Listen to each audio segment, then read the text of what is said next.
Bonjour à tous et bienvenue sur boursicoté.com pour cette nouvelle analyse technique du CAC 40 en point matinal avec une ouverture sur un léger gap ce matin et donc en ce début de semaine qui valide plutôt ici une reprise du mouvement haussier après la petite pause que nous avons connue vendredi. Donc il y avait quelques tensions notamment dans les relations sino-américaines, mais le week-end n'ayant pas apporté d'éléments nouveaux hormis ce qui était attendu par rapport au statut spécial de Hong Kong, eh bien les marchés repartent ici de l'avant. Du point de vue des indicateurs techniques, nous avons une configuration qui reste ici sur une dynamique de perte de tendance avec ici des histogrammes du MACD qui continuent à évoluer d'une manière baissière et toujours ici une trajectoire de sortie du RSI par achat. Donc la configuration reste à la neutralisation. Alors attention toutefois, on a des éléments qui pourraient intervenir si les cours repartaient à la baisse. On peut voir ici que sur ce mouvement, on a une forte dynamique haussière qui vient plafonner ici. On vient tester ici la zone des 4700 points. On revient ici sur cette zone.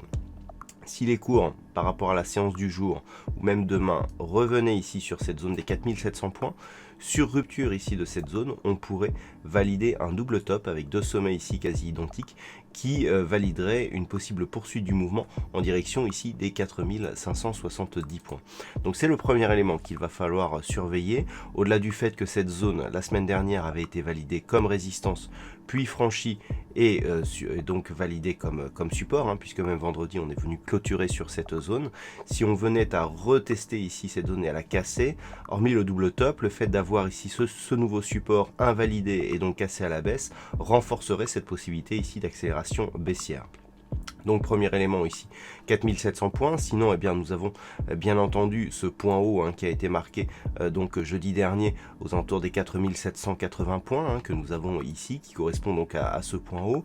Si on valide une rupture haussière de ce niveau, eh bien, on continue ici la progression en direction des 4920 points, qui reste le prochain objectif lié à l'ouverture d'un gap baissier qui avait marqué la tendance baissière lors du mois de mars et donc l'apparition de la crise de la Covid-19. Donc les points à surveiller ici, 4780 points, une rupture haussière validerait la poursuite du mouvement haussier en direction des 4920 ou la zone des 4700 points qui en cas de rupture baissière franche validerait donc ce double top avec un possible retournement de la tendance très court terme.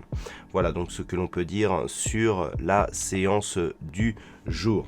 D'un point de vue macroéconomique, c'est jour férié aussi dans de nombreux pays, malgré que les places boursières sont ouvertes. Donc on risque d'avoir un peu moins de volume et de volatilité que des jours classiques et normaux, je dirais. Par contre, c'est aujourd'hui la journée des PMI. Donc nous avons eu dans la nuit le PMI de la Chine qui est ressorti légèrement supérieur à ce qui était attendu, ce qui est plutôt une bonne nouvelle dans un contexte où on cherche des repères sur l'après-Covid-19. Donc on aura ce matin les PMI manufacturiers de plusieurs pays en Europe et ça se terminera avec à 10h30 donc avec la diffusion du PMI manufacturier de la Grande-Bretagne et puis cet après-midi du côté des États-Unis à 16h nous aurons l'indice PMI manufacturier de l'ISM. Voilà donc pour ce point matinal, passez une bonne séance, on se retrouve dès ce soir pour toutes les autres analyses techniques du site boursicoté.com.